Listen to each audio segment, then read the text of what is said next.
Une haie d'honneur. Tous les coureurs, sans exception, sont venus accueillir Didier Gilson, le dernier de la plus longue étape de ce marathon, 75 km, près de 30 heures passées sur la piste, pour une fin en apothéose. Fantastique, des émotions formidables, fantastique. Fantastique. Bravo Thio. C'est le bon dernier de cette étape. Quant à Mustapha Ben Brahim, dont on vous parlait hier, arrivé sans aucun entraînement, collé la plupart du temps au chameau balai, au final il n'a pas abandonné et s'est même permis le luxe de doubler quelques concurrents. C'est vraiment quelque chose de très très dur, mais c'est quelque chose à faire. C'est vraiment quelque chose de merveilleux, c'est une super expérience. J'espère reparticiper encore. Préparé cette fois.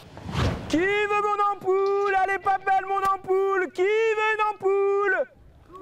Qui veut une ampoule? Elle est pas belle mon ampoule. Qui veut une ampoule?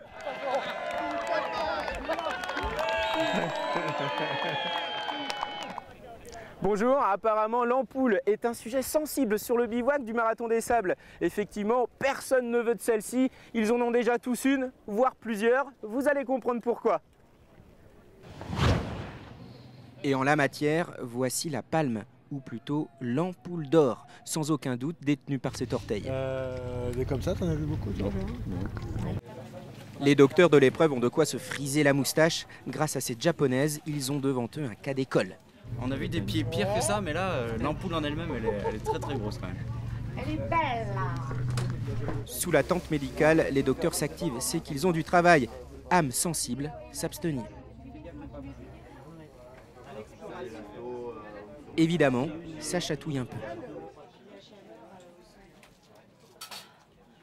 Sable plus ampoule égale douleur. Donc c'est vraiment très mal. Ça fait très mal. Ses pieds ont déjà couru près de 200 km dans le désert. Encore un client pour nos amis docteurs. Ouais, non, je suis pas en train de faire du ski sur du sable. Hein. Ce garçon garde le sourire, fourbu mais heureux. Il sait que dans 2 jours il en aura fini. Le plus dur est derrière lui. Aujourd'hui, 5e et avant-dernière étape entre l'Oued Assia et Isk En Brahim. 42 km, l'équivalent d'un petit marathon, remporté par un petit fanfaron, le Marocain Aziz El Akkad. Ces deux-là ne gagneront pas d'étape. L'un est malvoyant, l'autre le guide. Entre les deux, une cordelette. Courir dans ces conditions, c'est déjà une victoire. Je suis un sportif avant tout, donc j'adore être là, j'adore ça. Donc c'est là, j'ai un ami qui m'amène, alors on profite de cette belle aventure ensemble. Il n'y a pas une fiancée de sa vie, une femme de sa vie, elle a tenu aussi longtemps la main qu'à moi. Souvenez-vous, c'est elle qui a reçu la palme de l'ampoule. Dans les dernières places, elle s'accroche et je vous prie de croire que ce soir, elle va passer la ligne d'arrivée et qu'on va pouvoir la retrouver demain pour la dernière étape de ce Marathon des Sables. Et ce sera bien sûr à suivre sur TV5 Monde. Oubliez les ampoules après. Ouais.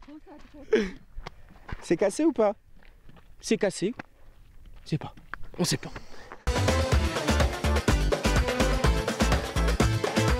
Very tired, very fatiguée, mais elle s'accroche et je vous prie de croire. Oh, putain.